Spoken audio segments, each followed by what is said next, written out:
بسم اللہ الرحمن الرحیم۔ السلام علیکم۔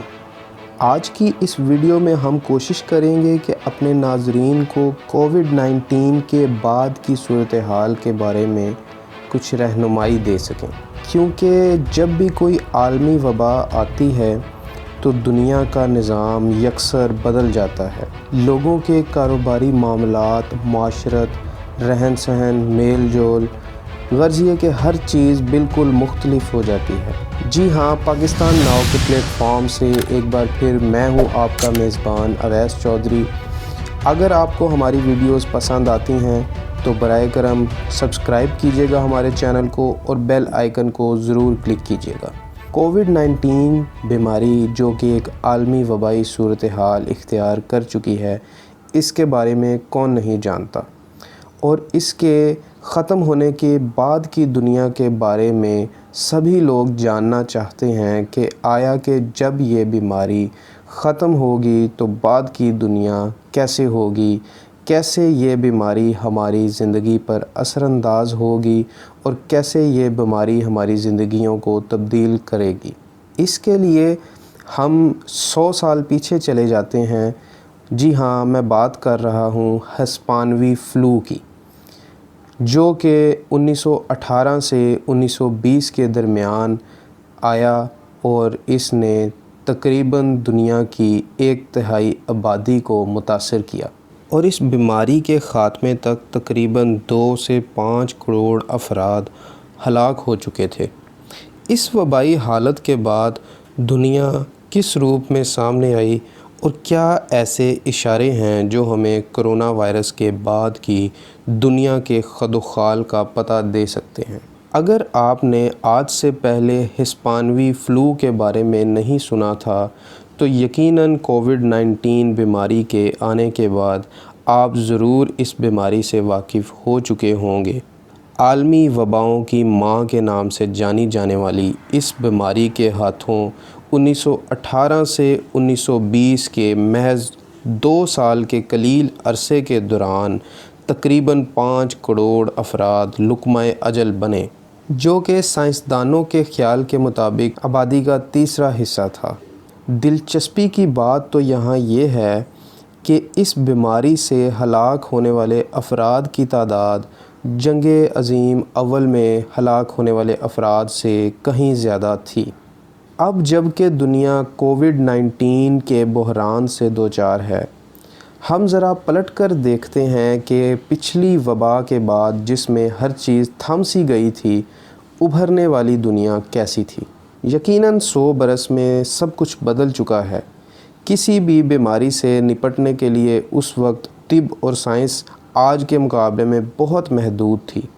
ڈاکٹروں کو یہ معلوم تھا کہ ہسپانوی فلو کے پھیلنے کا سبب جراثیم ہیں جو انسان سے انسان کو لگ سکتے ہیں، مگر ان کا یہ خیال تھا کہ یہ جراثیم بیکٹیریا ہیں، نہ کہ وائرس۔ علاج معالجے کی سہولیات بالکل نہ تھیں، جبکہ فلو کے خلاف مدافعت پیدا کرنے والی دنیا کی پہلی ویکسین 1940 کے عشرے میں وجود میں آئی۔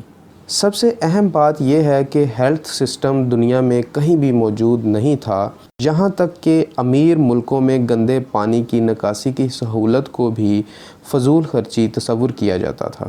دلچسپ بات یہ ہے کہ اس سے شکار ہونے والوں کی اکثریت کی عمریں 20 سے 40 برس کے درمیان تھیں، اور عورتوں کے مقابلے میں مرد کہیں زیادہ اس سے متاثر ہوئے۔ اس کا سبب شاید یہ تھا کہ یہ وبا مغربی محاذ کے پرہجوم کیمپوں سے شروع ہوئی، اور جیسے جیسے پہلی عالمی جنگ میں شریک فوجی گھروں کو لوٹے، وبا ان کے ساتھ چلی گئی۔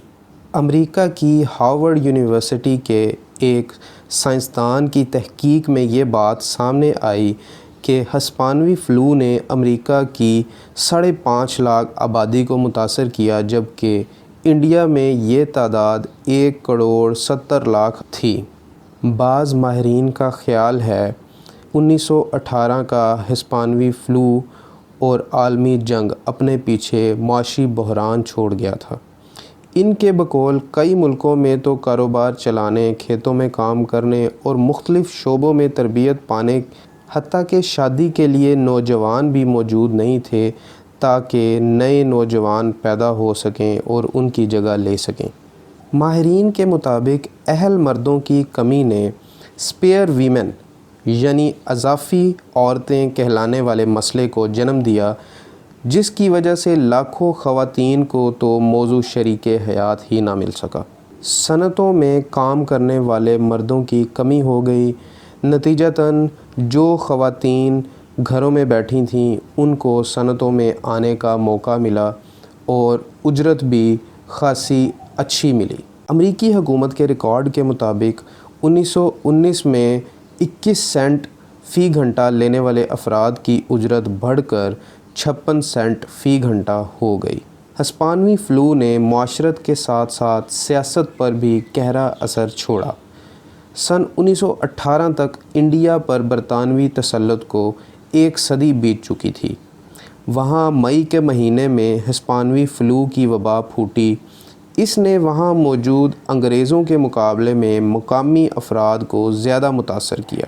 انڈین قوم پرستوں نے اس تاثر کا بہت فائدہ اٹھایا۔ برطانوی حکمران بحران سے ٹھیک طور پر نپٹنے میں ناکام رہے۔ ان سب باتوں سے یہ بات بالکل واضح ہو جاتی ہے کہ کووڈ-19 کے بعد کی دنیا یکسر مختلف ہوگی، لہٰذا ہم سب کو چاہیے کہ اپنے آپ کو آنے والے وقت کے لیے تیار رکھیں۔ اللہ تعالیٰ میرا اور آپ کا حامی و ناصر ہو۔